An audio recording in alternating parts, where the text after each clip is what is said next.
Yo lo he intentado 2 veces y he tenido que volver 2 veces, pero ya, esta va a ser la vencida ya. Bueno, pero para vencidas estamos. Señores, buenas tardes. Estamos en Baos Radio, el programa de Micaela Tolentino y Rubén La Marcha para todos ustedes. Por esta su Quisqueya FM 96.1 en el dial y la 98.5 en el dial de Santiago. Yo estoy aquí hoy, Micaela no está, y quiero decirles que sigue en...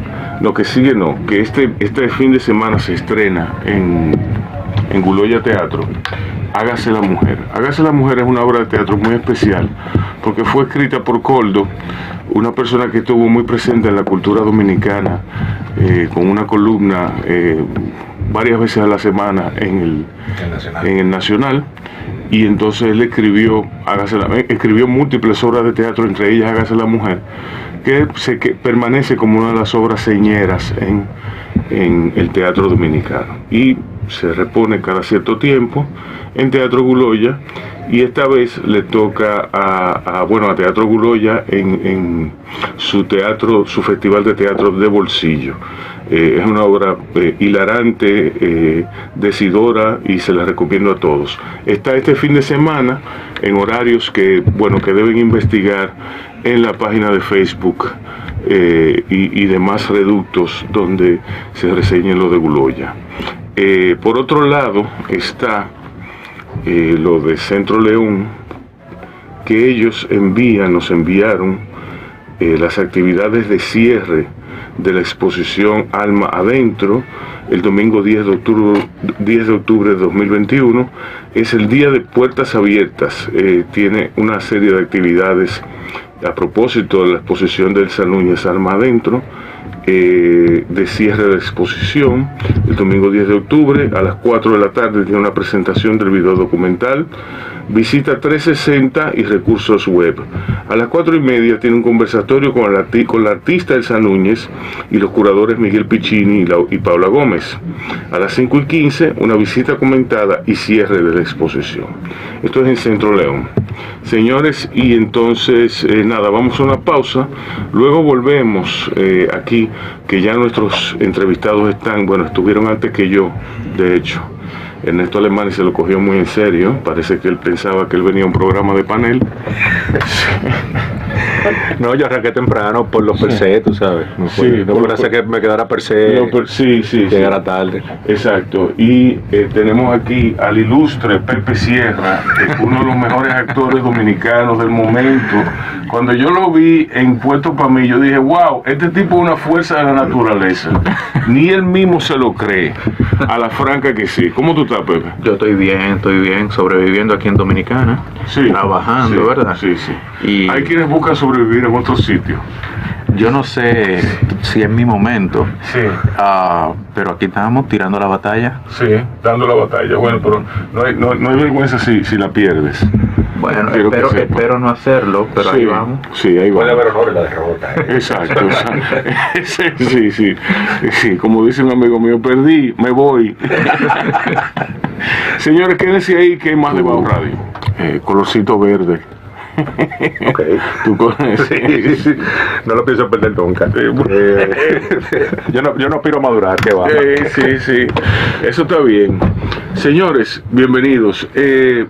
Seguimos en Baos Radio con Ernesto Alemani y Pepe Sierra. Pepe, hace un tiempo Rafael Ramírez Deñó me enseñó un video de una obra de teatro en la que estaba Josué Guerrero, tú, y entonces yo no recuerdo quién más, pero tú estabas tirado sobre una poltrona y hacía como una crisis. Orgásmica. Sí, orgásmica. Claro. Sí. Claro. Pero literalmente, la obra era de Elvira Taveras, si mal no recuerdo. Sí, claro. Y a mí eso me causó un ataque de hilaridad. O sea, yo me reí que eso no tuvo madre. En principio porque, Josué estaba vestido estaban todos vestidos de mujer. Pero Pepe hacía como una jeva como rechonchita. Sí, y entonces... Hasta más no poder. Sí. Háblame de eso. Mira, Desde que yo empecé a estudiar teatro en Bellas Artes en el 2006, yo identifiqué que el mayor reto actoral que yo podía tener era ser una mujer, y no se me había dado la oportunidad. Llega el año 2018 y me llaman para Orquesta de Señoritas, diciéndome que iba a tener la oportunidad de hacer una mujer. Yo no averigüé demasiado y dije que sí, fruto de que se me iba a cumplir uno de los retos que yo tenía tanto tiempo esperando. Sí. Arranco el proyecto y tengo el honor de compartir escena con Josué Guerrero, que es uno de los tigres más talentosos que yo he conocido de la actuación. Estoy con Manolo, con Philip, y unos cuantos amigos más, y arrancamos. Me di cuenta en el proceso que yo estaba muy equivocado respecto a lo que es hacer de mujer, porque yo pensaba que hacer de mujer era simplemente aprender a caminar con taco y aprender a maquillarme. Sin embargo, encontré que hacer una mujer requiere de unos niveles de sutilezas muy, muy profundos.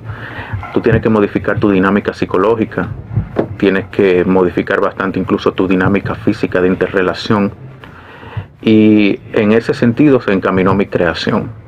Obviamente yo sabía que yo estaba en una obra que se suponía que era una comedia, y entonces yo identifiqué cómo yo puedo unir este proceso tan pesado que yo estoy llevando con hacer reír a un público dominicano. Y ahí empezaron a surgir cosas como esa crisis orgásmica que tuviste en el video, que la gente se moría de la risa. Entonces, eso fue una cosa. ¿Qué yo hice? Yo identifiqué el comportamiento, digamos que estándar de los orgasmos femeninos, y lo puse más grande. Lo puse más grande, de forma que fuera verosímil, pero que la gente se riera. Y esa es una de las anécdotas de Orquesta de Señorita. ¿Y qué otra anécdota hay? ¿Qué otra anécdota hay? Yo me quedé con ganas de ver esa obra. Bueno, ¿qué te puedo decir? Manolo, se suponía que todas estábamos enamoradas de Manolo. Imagínate el ejercicio de imaginación que tuve yo que hacer. ¿Pero de Manolo Zuna? Sí, claro, pero locas todas por Manolo. Un dandy. Un dandy.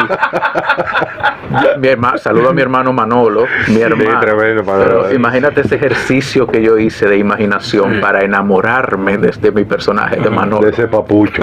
Sí, pero fue un proceso muy divertido, un reto muy grande, porque hacer digamos que una antítesis de género como esa no es nada fácil, pero me lo disfruté muchísimo.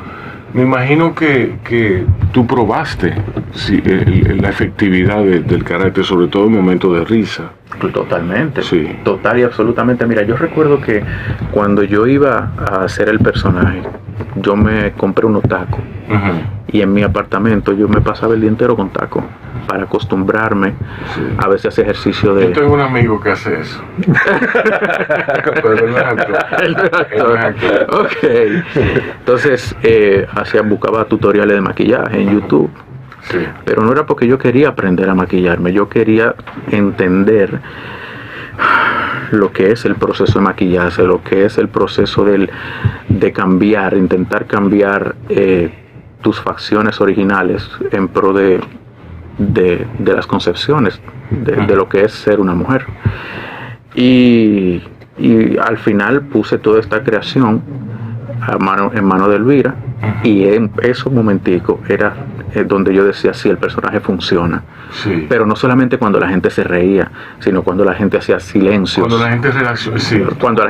Tú te das cuenta, yo he hecho teatro, y yo no soy actor, pero yo me doy cuenta de cuando la gente reacciona, cuando hay una reacción a un gesto. Totalmente. Sí, eso. Mira, yo recuerdo... La comunicación que hay entre el actor y la gente es una cosa, bueno, eso es antológico. Bueno, sobre eso se ha escrito infinitamente. Mira, yo y permíteme salirme de este personaje, pero una vez a mí me tocó hacer de un muchacho autista en medio de una familia disfuncional. Era un tipo con autismo que lo habían abandonado sin ningún tipo de tratamiento. Lo dejaron que crezca. Denle comida y déjenlo crecer. Yo que recuerdo, debe ser la norma, lamentablemente, porque lo último es una condición que se está estudiando hace relativamente poco. y Sí. más en un país que no hay tradición de tratar lo que no es infecciones, derrame y enfermedades cerebrovasculares. No, aquí se le veía como locura. Exacto, iba a decir que todo lo que se sale de la norma en términos psicológicos es loco y ya. Entonces, exacto. ¿qué me pasa? A mí me espera una muchacha luego de terminar la obra y me dice, ¿te puedo dar un abrazo? Y llorando me dijo, mi hermano pasa exactamente por la misma circunstancia que pasa tu personaje.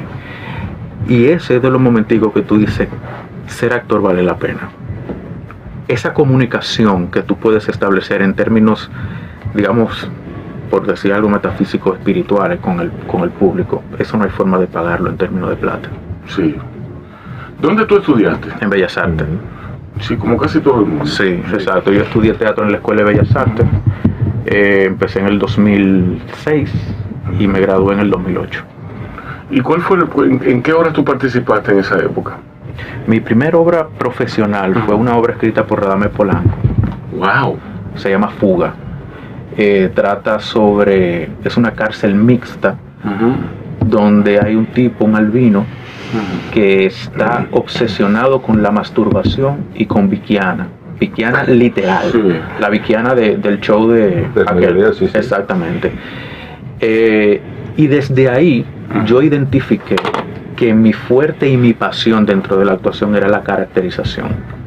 A mí me gusta caracterizar. Sí. A mí me gusta la subida de peso, la pérdida de peso, el trabajo de la voz. Sí. O sea, a mí me fascina eso. Y eso yo, Transformarte. sí, totalmente. Eso yo lo descubrí desde muy jovencito. Yo ya a los 21 años graduado de arte, ya yo sabía que ese era mi rumbo. ¿Y por qué? Porque distinguías...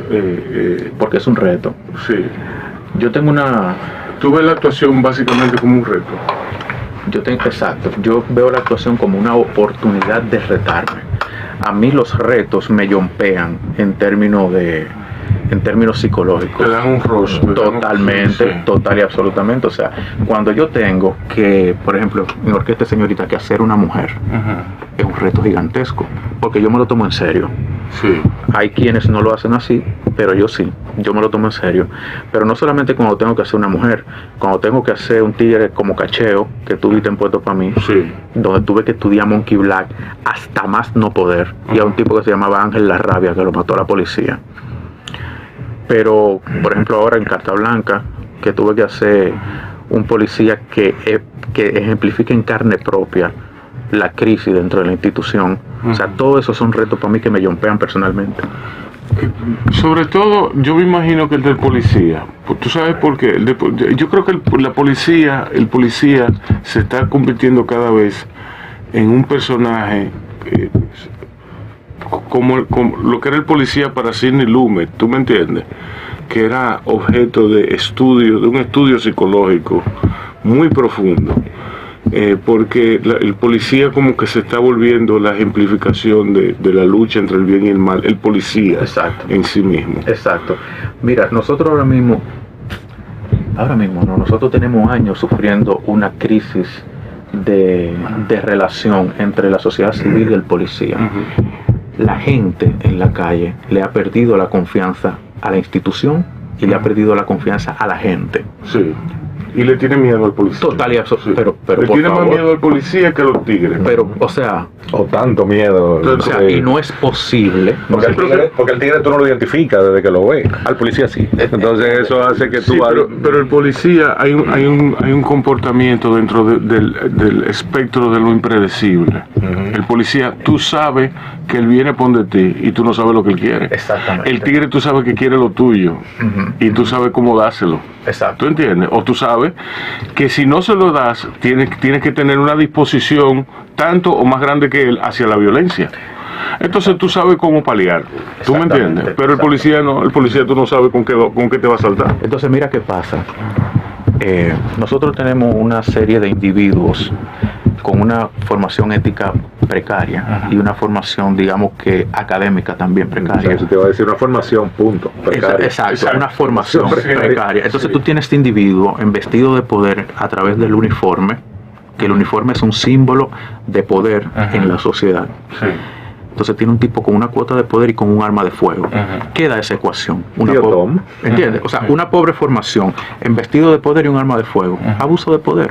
Por necesidad. Exacto. Entonces, pero por el amor de Dios, es un tema que agarramos y Pedro lo trabajó en cartas, en Carta Blanca. Sí. Que yo oí que esa película que tenía años sin estrenarse. Sí. ¿Y por qué? Se debió estrenar en el 20, pero tú sabes que el COVID paralizó todo. Sí. Entonces... Sí, lo mejor que hizo fue guardársela. Y hay algo que Ernesto lo sabe también, que es que aquí hay, o sea, las películas hay que hacer su filita, porque hay mucha gente que tiene que estrenar. Sí. Entonces no es cuando, o sea, tú tienes tu película y no dices, mira, tírala. No, hay gente que ya ha apartado fechas. Es delicado. Entonces hay que apartar su fecha. Hay que o sea, lo que dicen de la temporada, los estrenos de temporada, aquí hay también de eso. Sí, no, y eso está bien, eso es mercado. Eso está, exacto, es un negocio. Totalmente. Es un negocio. No, y eso es lo que significa que se está produciendo tanto, ya se está produciendo tanto cine local que hay que ponerse en fila, o sea, sí, esperar fechas, porque están todas llenas. ¿En qué tú estás, Neto? Yo estoy ahora mismo trabajando en un par de, yo no hablo tan serio como advierto, yo no soy tan serio como Pepe, ni me esperaba. Tú no viste que yo una vez bajé el tono. Sí, no, hay que preguntarle con cuidado al tipo.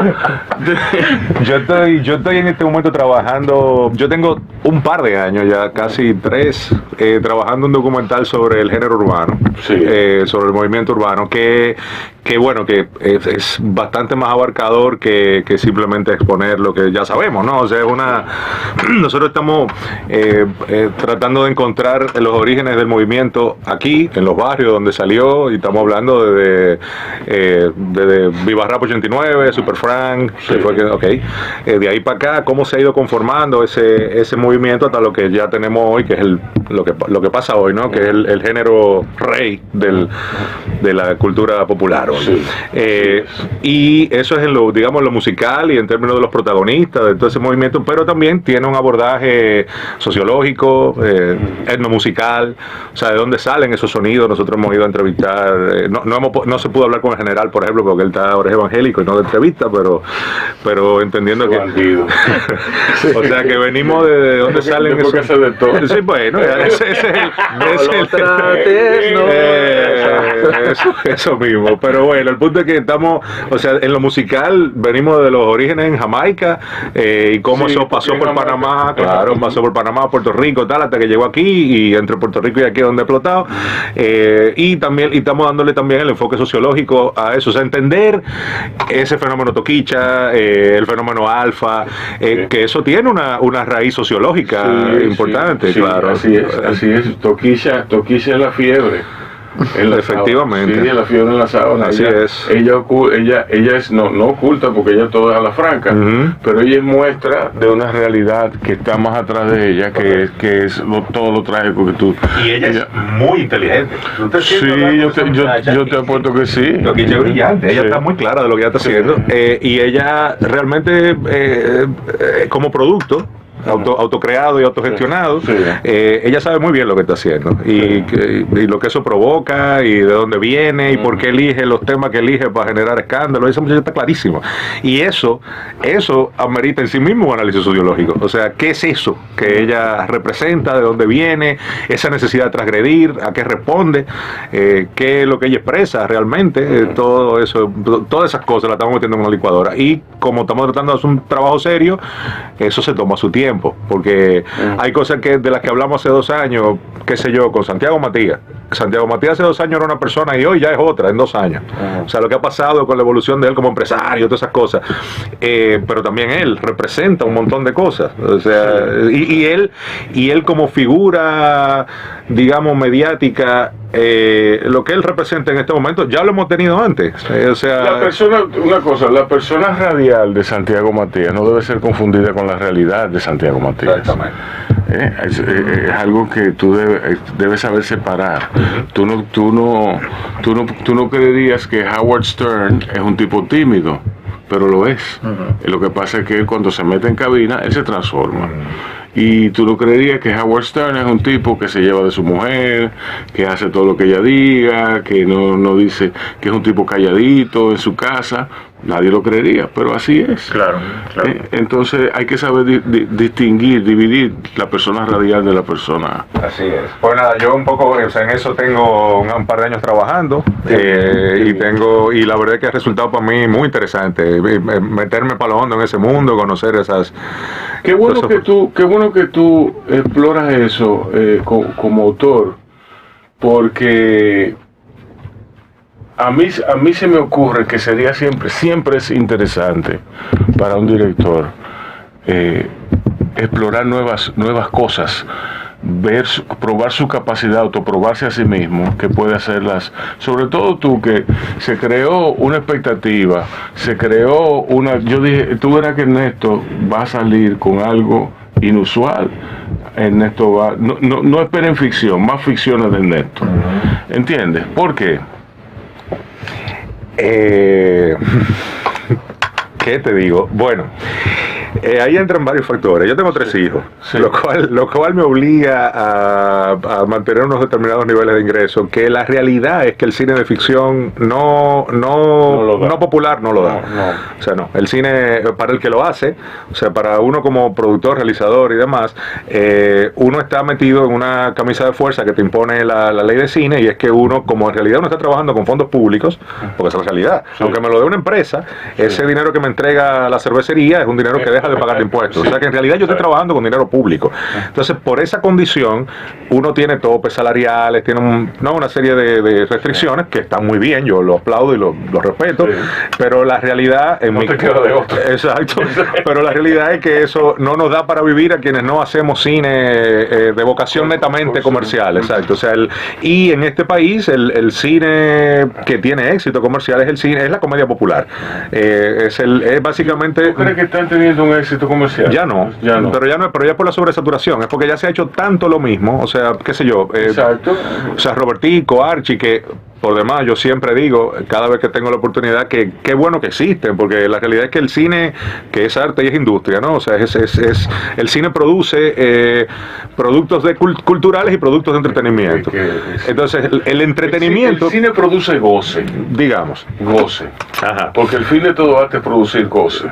Ok. De nivel o de variantes. Exacto. Nivel. Yo prefiero no estratificarlo, sí. Porque eso, bueno. Pero el hecho es que el cine que sostiene la industria es el cine popular, el cine netamente comercial, el que hace que la gente vaya masivamente a los cines, compre taquilla y compre cocaleca.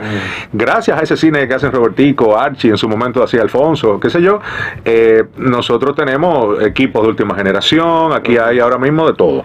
Eso ha ido formando un equipo, un crew, un personal técnico calificado, todo eso. Qué bueno.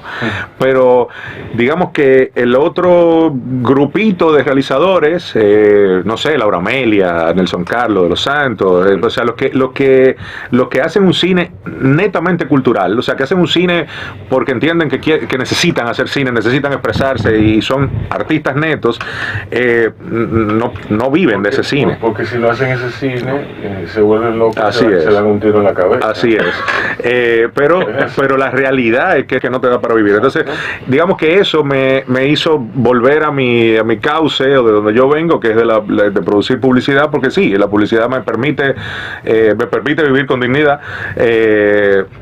y mantener a mis hijos, que es mi presión más grande, ¿no? Y el cine de ficción, que por lo menos no el que yo quería hacer. Yo incluso intenté, después de que hice La Gunguna, que fue un parto en todos los sentidos, y bueno, pero nada, que nos quedó bien, nos gustó mucho el resultado, qué bueno, pero de ahí en adelante, al meterme en proyectos de cine con intención comercial, me sentí fuera de mis aguas, o sea, ese no soy yo. Por eso. Tú dices la que siguió. Sí, Loki, por ejemplo, que es una película que fue, digamos, casi por encargo. Tenemos este proyecto, tenemos este capital, tenemos todo esto arriba de la mesa y necesitamos un director que pueda armar. Bueno, y yo me tiré de cabeza, pero ese no soy yo. O sea, eso que estaba pasando ahí no era yo. Y esa desconexión entre lo que tú estás haciendo y quien tú eres, se nota. se nota. Entonces, y ya se nota y tú lo sabes. Sí, yo estoy plenamente consciente de que eso fue un bodrio y nada, yo soy muy autocrítico. Yo generalmente desde que termino de hacer algo ya no me gusta y lo único que hago es verle problemas y verle errores y lo que debía haber hecho de otra manera. Bueno, en esa película es casi todo. Y luego cuando hice la musiquita por dentro, que fue una convocatoria que hizo la cervecería, que es un cliente muy importante a nivel de publicidad, con lo cual tenemos una magnífica relación de muchos años. Ellos tenían una necesidad puntual de crear un proyecto con determinadas características. Nos llamaron a un grupo de realizadores a licitar, presentamos proyectos, ideas y se hizo. Y ahí yo dije, bueno, ya que lo voy a hacer, en este voy a tratar de no cometer los mismos errores. Miguel y yo nos tomamos el tiempo de pulir la historia, de que era una historia de fórmula, era una historia de una comedia romántica de fórmula, y nosotros nos dedicamos a que eso como tal funcionara, quedara bien, y siento que produjo un resultado digno. Pero igual no soy yo. Ese no soy yo. Entonces, o sea, no, porque tú... Es como, oye, lo tuyo es caro. No, pero es que son unas sesiones de psicoanálisis un poco caras. Es una película. Déjame encontrarme a mí mismo. ¿A qué me refiero? La Gunguna era una historia bizarra, era una historia cargadísima de humor negro, era una historia con una carga social muy fuerte, pesada, con un discurso contestatario muy fuerte, muy entre líneas para el que lo encontraba, o el que lo sabía ver. Ahí yo me veía, o sea, pudiendo hacer una crítica social como esa, desde un tono de humor negro, construyendo unos personajes bizarros. Yo ahí sí me veía como artista, como realizador, como alguien que necesita contar algo. Ahí yo me vi, o sea, yo me vi en ese guión desde que leí el cuento original de Miguel devolviéndome para Buenos Aires en un avión. Yo leí esa vaina y desde que aterricé lo llamé, monstruo, hay que hacer algo con esto. Entonces ahí sí yo me veía. En las próximas que hice fueron circunstancias, no me arrepiento de todo, se aprende, todo es experiencia, nada, están ahí, están hechas, pero es lo que tú dices. Yo dije, yo no soy eso, sí, hasta que yo no pueda hacer una ficción donde yo de nuevo me pueda expresar, yo como artista, como realizador, donde yo pueda vertir lo que tengo en la cabeza y como veo la vida, prefiero no hacerla. Y así, haciendo la musiquita por dentro, que teníamos como personaje a Abelino, al Lápiz Consciente, nos hicimos amiguísimos, porque el Lápiz es un personaje encantador, o sea, es un tipo, de nuevo, ese es otro que cuando tú lo ves en redes y el personaje público que él tiene y la persona que lee, cuando te sientas a hablar con él, él es Abelino, y Abelino es un tipazo, o sea, Abelino tiene esa cabeza más muebla que el carajo, que esos muebles se lo han metido él mismo, y con todas esas lagunas, una persona con la que es delicioso hablar. Entonces nosotros hablando, que nos hicimos muy amigos haciendo la película, fue que yo dije, escucha, pero ahí hay una historia importante, o sea, hay una historia realmente interesante para contar, y así fue como terminamos haciendo poniéndonos para el documental. Y como es un proyecto donde nadie nos está esperando, donde no hay prisa, donde es una cosa que la estamos haciendo como se debe hacer, que es dejando que determinadas líneas de historia caminen, avancen, de manera que tú las puedas efectivamente seguir y darte cuenta de cómo se van moviendo. Ahí estamos pasándole la mano y dándole cariño. Yo de Abelino guardo un gratísimo recuerdo laboral, estrictamente laboral, porque lo que comenzó como una relación de trabajo. Él era la figura principal de Blink, yo trabajaba en La Benedicta, se derivó en una relación personal, y yo entiendo que Abelino es eso que tú dices. O sea, para mí él no es Lápiz Consciente, él es Abelino, es un tipo muy cariñoso, un tipo muy amoroso con su abuela, y es un tipo del cual yo guardo grandes lecciones de vida. Exactamente, grandes lecciones de vida. Eso es una muy buena supervivencia, manera de ponerlo. De supervivencia. Mira, entonces, el documental viene a ser como tu descanso. Eso, así que yo lo veo. Es una bonita manera de ponerlo, sí, realmente, porque es algo... Va a ser donde tú aprendes entonces a lo interno, o sea, tú solo con el editor, tú aprendes como el rigor de montar, de editar. Sí, realmente así es. Y lo que está saliendo a nivel de edición, porque lo hemos ido armando como episodios, como capítulos, asumiendo como líneas, ¿no? Cosas que nos interesan, y le vamos agregando elementos. O sea, qué sé yo, la historia del género per se, ¿no? ¿Quiénes son los protagonistas iniciales? ¿Por dónde empezó? ¿Para dónde va? Nosotros también estamos abordando el tema sociológico, la parte, toda la marginalidad que se expresa a través de ese género. ¿Por qué son esas letras? ¿De dónde salen? ¿De dónde vienen? ¿Qué es lo que esos muchachos cuentan, dicen? ¿Por qué son como son? ¿Por qué se proyectan como lo hacen? Todo eso. Que para mí eso es mucho más interesante y más rico que la otra línea. Ese entendimiento de qué es lo que expresa ese género, qué es de lo que no queremos hablar. Pero bueno, esa es la realidad de los barrios.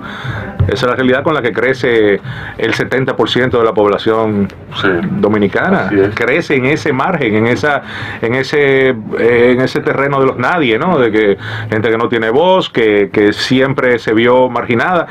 El impacto del Internet en esa transformación social, o sea, entender que sin Internet no hubiese género urbano. O sea, porque ya no hay... Sí. Eso es así. O sea, antes... Va de la mano con la nueva tecnología. Absolutamente. O sea, el hecho de que cualquiera, literalmente cualquiera, hoy puede filmar cualquier cosa con un celular y subirla a YouTube. Y si eso gusta, eso puede ser mundial, saliendo de la Sursa.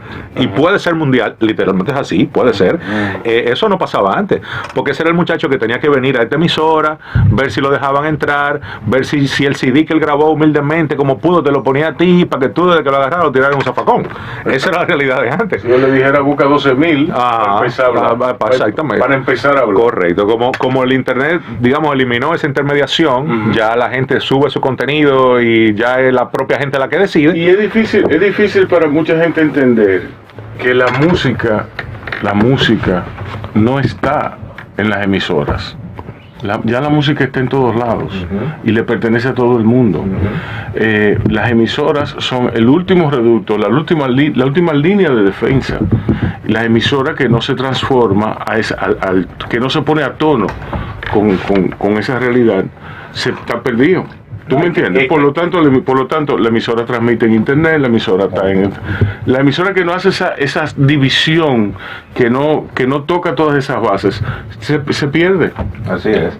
Pero lo que pasa con estos medios, ¿no? Con la televisión, con esa comunicación unidireccional, es que el Internet ya rompió con eso. Rompió absolutamente con eso. Con el tiempo. Así es. Con el tiempo. A las 5 de la tarde yo voy a poner Bajo Radio. Eso se acabó. Claro.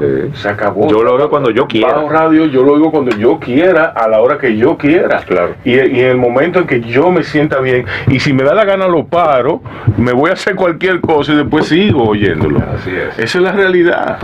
La oportunidad que tiene quien recibe, ¿no? De poder interactuar con los creadores. Eso es lo otro. El comentario, el comentario, señores, eso es una herramienta poderosísima, porque así, por los comentarios te cambian una línea de contenido. Si la gente empezó a decir que no, hay que cambiar la línea de contenido.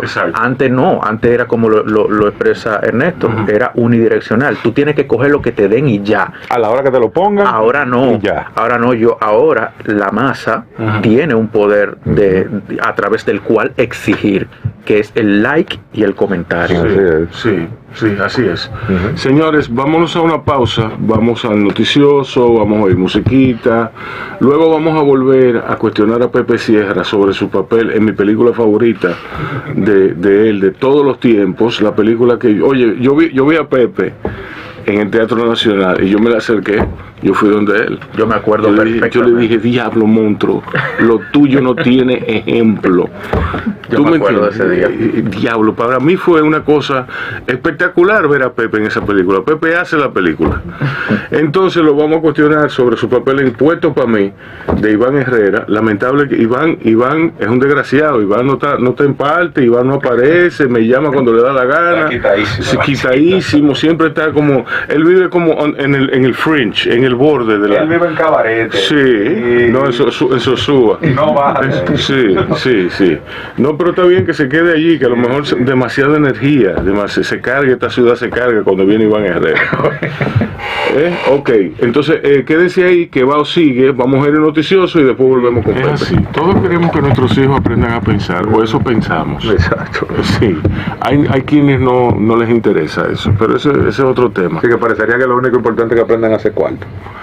Sí, a mí me da mucha pena porque en realidad, ¿cuándo fue que se operó ese cambio? Anteriormente... yo te lo puedo dar. Sí, me imagino que tú tienes... Eso fue aquí se empezó a decalabrar la educación en el 54 con la firma del concordato. Ahí se empezó a decalabrar la educación. Y porque ahí lo que pasó fue que Trujillo y Balaguer le entregaron la educación de élite. Eso lo estamos hablando. Perdón. Estamos en el aire. Estamos en el aire. Caramba, yo pensé que estábamos aquí tertuleando. Sí. Bueno, ya que el tema nos agarró fuera de base, estábamos hablando de la... Esa es la idea. De dónde yo establezco el principio del descalabro de la educación dominicana en el concordato. Ernesto Lemani para todos.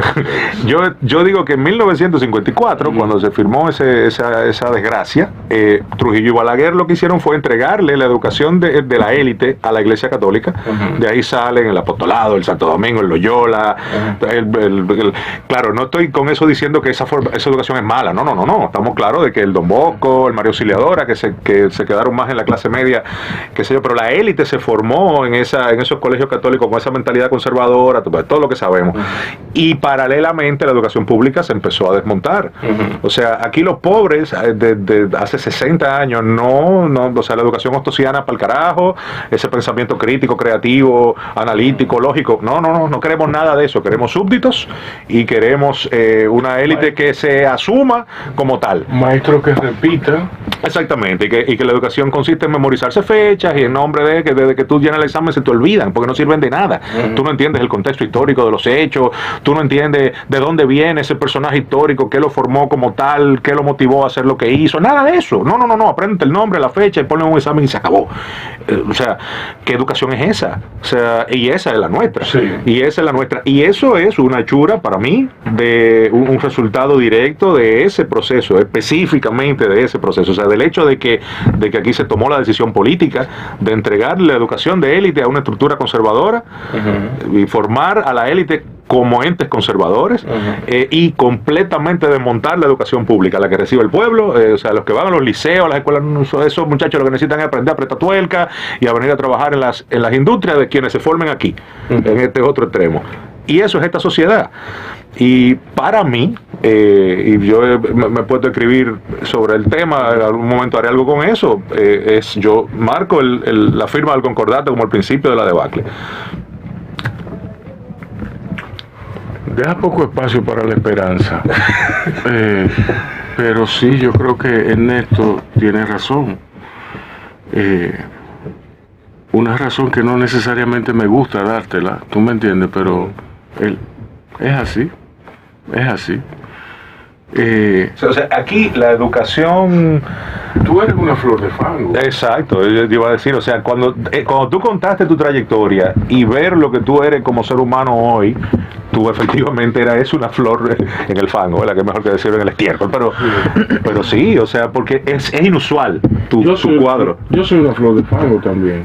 Lo que sucede es que yo me crié bajo la sombrilla de un tipo muy brillante, un tipo con un carácter de hierro en medio de un contexto muy adverso. Muy hostil, sí. O sea, yo tenía en mi casa un tipo que me hablaba de filosofía, me hablaba de ciencias naturales, y al mismo tiempo yo tenía la oportunidad de compartir con Telegay, con Chicho, que eran tipos que me daban una experiencia muy cercana con la marginalidad. Y al final eso me enriqueció mi experiencia, porque yo podía beber de ambas aguas.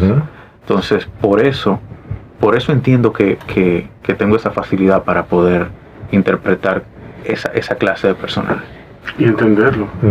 Totalmente. Sí, porque hay mucha verdad en la manera en que Pepe interpreta ese tipo de personajes. O sea, tú te lo crees. O sea, no es el tipo que está aquí disfrazado de tigre, es un tigre. Mira, tú sabes qué pasa. Y lo transmite con un nivel de veracidad. Mira, Pepe era tan así que cuando yo vi Puesto para mí, yo tengo mis diferencias con esa película. Yo creo que es una película hecha por Iván. Hecha. Claro, ¿tú me entiendes? Okay. Se ve que es un encargo y todo eso, pero eso es otra discusión. Cuando yo veo a Pepe, yo me ponía nervioso inmediatamente. Ya viene este tipo a joder, ¿tú me entiendes? Este jevo le va a dar una puñalada, le va a hacer algo. Este tipo va a hacer una vaina la va a joder. Va a involucrar a todo el mundo. ¿Tú me entiendes? Mira, ¿tú sabes qué pasa? El tema de las figuras aspiracionales es una vaina muy seria, más de lo que cualquiera pudiera imaginarse. Cuando nosotros tenemos figuras aspiracionales que se comportan mal, de una manera u otra van a influir en todo aquel que lo vea como una figura aspiracional. Entonces, en un contexto de falta de educación, yo tenía por un lado una figura aspiracional tan fuerte como lo fue mi papá, y toda su formación académica, pero yo también tenía como figura aspiracional a Gálgame, a Junior el Barato, que eran tipos que eran famosos y admirados porque macheteaban a cualquiera. Y ese valor de poder darle un machetazo a cualquiera era una moneda de cambio de respeto en aquel momento, en aquel contexto, digamos. Entonces, cuando tú tienes ese tipo, tú dices que tú eres un carajito, tú dices, yo quiero ser como fulano. Después tú vas creciendo y te das cuenta que si eres como fulano te vas a joder. Pero ya la experiencia de haber querido ser como fulano te en la mochilita emocional. Y lo saqué a favor de Iván Herrera. No, pero igual, tú por suerte, digamos, tú tenías ese contrapeso, ese contrapunto de tu papá, de que tú veías a Gargamel, ¿verdad? Y tú veías al Don, y tú decías, ok, aquí yo tengo para dónde coger. Hay muchos que no tienen a esta figura. Exactamente. Y eso es así. Yo, haciendo este documental del que estábamos hablando ahorita, el del género urbano, que yo me he tirado para los barrios y he conocido muchísimos exponentes, hemos hecho pilas de entrevistas, tú te das cuenta de que en los barrios la figura del que el que lo ve desde la grada, desde la burbuja de clase media, ve hacia los barrios, al que se ve como el tigre, el que hay que darle para abajo, en los barrios lo ven como el emprendedor, porque ese es el que ve su realidad y dice, espérate, ¿por dónde es? ¿Cómo que yo voy a salir de aquí? ¿Por dónde que yo voy a salir de aquí? ¿Cómo que yo voy a cambiar mi realidad, la de mi mamá? ¿Cómo que yo le voy a pagar la receta a mi abuela? ¿Cómo es? Entonces, el que se sube en un motor con una pistola es un emprendedor. La verdad es que eso es lo que es un emprendedor. Mira, al que su realidad social y material lo empujó a eso, porque eso es lo que le queda. Porque tú sabes cuál es la contraparte de lo saqué. ¿Cuál es el otro ejemplo? Tú por suerte tuviste a tu papá, pero el ejemplo que ese muchacho va a ver es, bueno, este que se sube en el motor con la pistola tiene celular, los tenis bacanos, este es el que se lleva a toda la chamaquita los fines de semana, bien. Y este muchacho, el que se ha mantenido por la derecha, el que va a la iglesia, el que fue a la UAS, estudió contabilidad, ese no tiene nada. Ese está jodido, está en la misma cama que duerme en la misma cama que nació, con el mismo moquitero. Es por aquí. ¿Y cómo tú le dices que no? Sí, pero es por ahí. Porque, mira algo que a mí me gustaría ver como política gubernamental. Aquí hay una clase de individuos que no son demasiados, pero existen, que han salido de estos contextos y hoy día ostentan títulos muy importantes. Por ejemplo, yo en mis años de formación médica, yo conocí un muchacho de Villa Duarte, creo que era, de muy escasos recursos. Hoy día el muchacho es neurocirujano. Coño, ¿cómo quisiera yo que de alguna forma el ejemplo de este tipo pudiera llegar a esos barrios?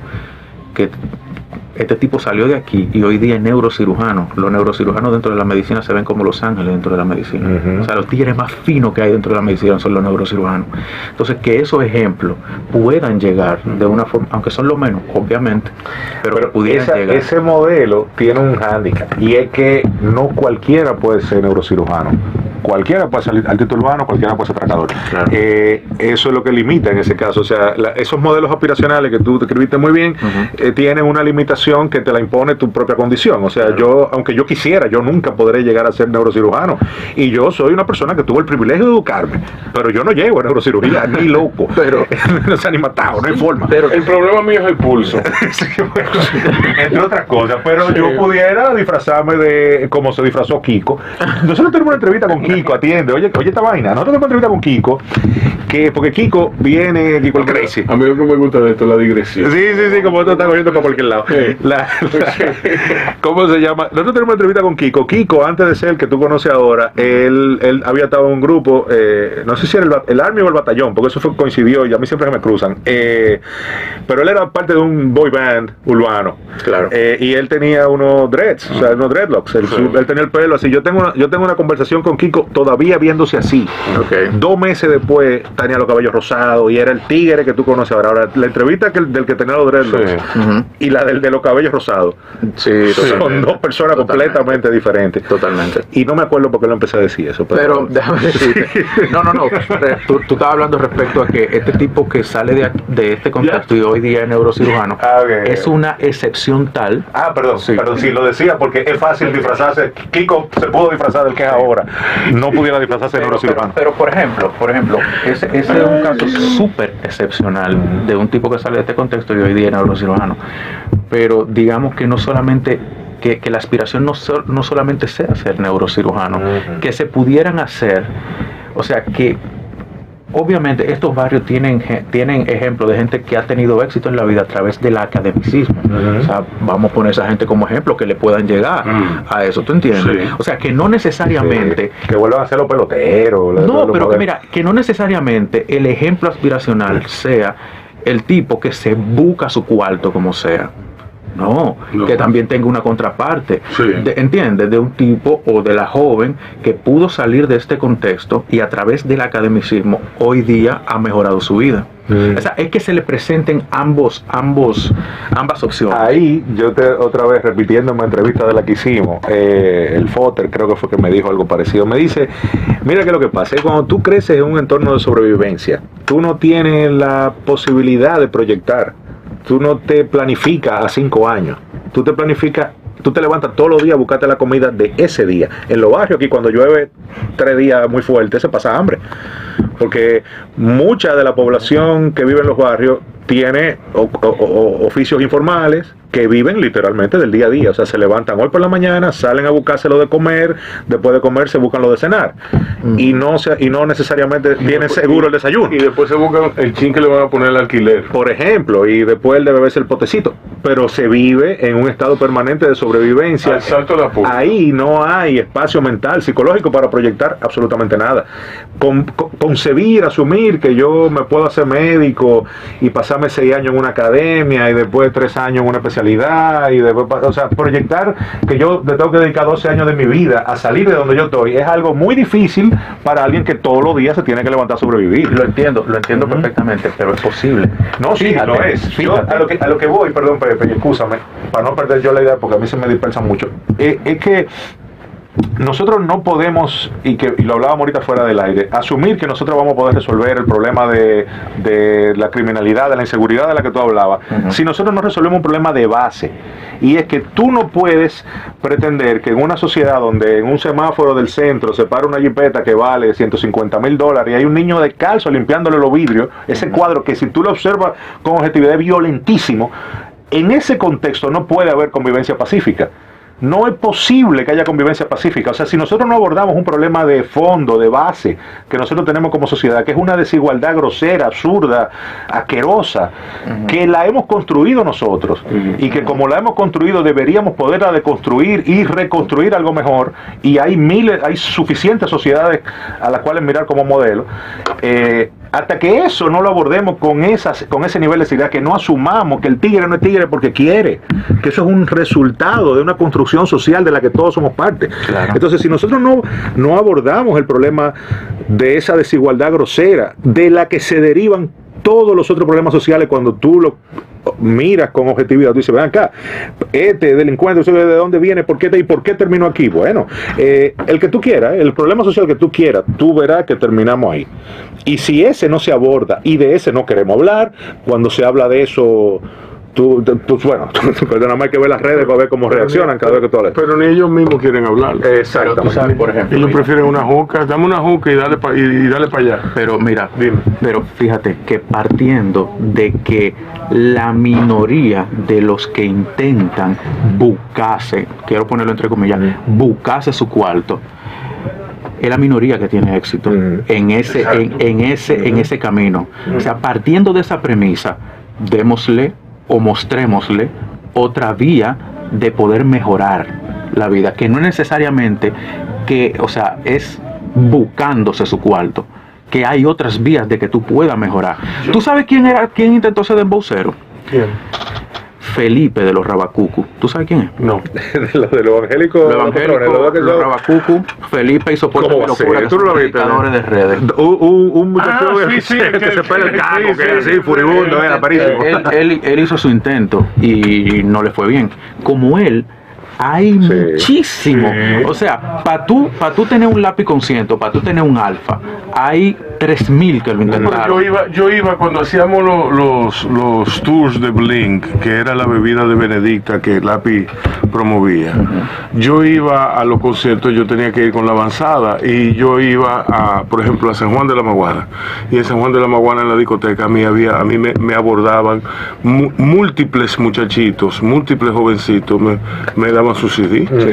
Entonces, partiendo de esa realidad, yo entiendo que quizás yo estoy soñando, pero debería existir como política pública poner como ejemplo gente que ha salido de ahí y que hoy día pudo cambiar su vida sin adaptarse al parámetro o al paradigma de búscate tu cuarto. Porque en el paradigma de búscate tu cuarto hay riesgos muy grandes. Entonces, démosle otra vía de poder cambiar la vida. Pero es que darle esa vía no basta con enseñarle el ejemplo. Hay que desmontar lo otro. Exacto, es que tú tienes que decirle, mira, este muchacho que nació en esta condición y tal pudo llegar aquí a ser neurocirujano. Tú también deberías poder, mira qué buen ejemplo. Ahora, ¿cómo se llegó de ahí? ¿Por dónde se pasó? Entonces, créale las condiciones para que el que lo quiera hacer pueda llegar ahí. Decirle que eso es posible, nada más. Sí, pero mira, no es suficiente. Sí, lo entiendo. Sin embargo, nosotros no podemos pretender que el contexto va a cambiar a favor de nosotros. Nosotros tenemos que cambiar dentro de ese contexto. Sí, hay que sacar su basura. ¿Entiendes? Exacto. Hay que sacar su basura, la mental y la literal. ¿Entiendes? O sea, nosotros tenemos, dentro de un contexto adverso, tenemos que tirar para adelante. Sí. Porque que cambiar el contexto general es tanto el trabajo que debemos hacerlo, pero mientras lo hacemos, tú como individuo, como ente individual, búscatela. Eso es lo que yo entiendo. Yo lo que pienso, yo lo veo más aterrizado también. En el plano de la educación, yo creo que aquí la gente necesita mayor educación financiera. Necesita mayor educación en todo el sentido de la palabra, pero aquí se necesita revisar los currículums para atender esas áreas grises que no dejan solución más que la delincuencia, ¿entiendes? Para problemas mayores. Eso en un plano. En otro plano está la educación en términos de artes. Aquí las artes son las grandes, la gran olvidada, la pintura, la música. Tenemos experimentos valiosísimos como la escuelita de música. La escuelita de música es un gozo. Tú vas al Parque Colón los sábados a eso de las 6 de la tarde, cuando ya ellos han recogido y queda la orquesta y están tocando full swing. O sea, yo oí el cantante ahí, Y esa vaina daba gusto oírla, afinadito, todo el mundo en tiempo. Tú veías el tipo de Maché tocando junto con Juancito Pérez. Y oye, ¿Tú me entiendes? Y eso que tú estás describiendo, Rubén, es la iniciativa de un muchacho. De un muchacho recogiendo recursos como él pueda. Sí. Él se ha sabido. Vino aquí. O sea, ese muchacho es encomiable. Pero Camilo, Camilo es un show. Sí, es un show. Sí. Lo que digo es que imagínate tú que ese muchacho individualmente, con todas sus limitaciones, ha podido lograr. Imagínate que eso fuese política de Estado. Daña. Claro. Cóchale, hombre. Es que el nivel de pesimismo que tenemos. La experiencia desde Balaguer se daña. Sí, pero cuando decimos, obviamente cuando decimos política de Estado es asumiendo que tuviésemos un Estado funcional, que realmente le sirva a la gente, que todo lo que toda esa quimera, ¿no? Que uno se sueña cuando estudia la existencia del Estado. No este Estado, no, un Estado funcional, o sea, un Estado que realmente opere para la gente, cuyo norte sea el bienestar de la mayoría, eso, no. Pero bueno. En esa nota optimista vamos a terminar el programa. Muchísimas gracias por haber estado aquí. A Pepe Sierra y Ernesto Alemania. Ha sido muy agradable, la verdad. Muchísimas gracias. Y ustedes, quédense ahí.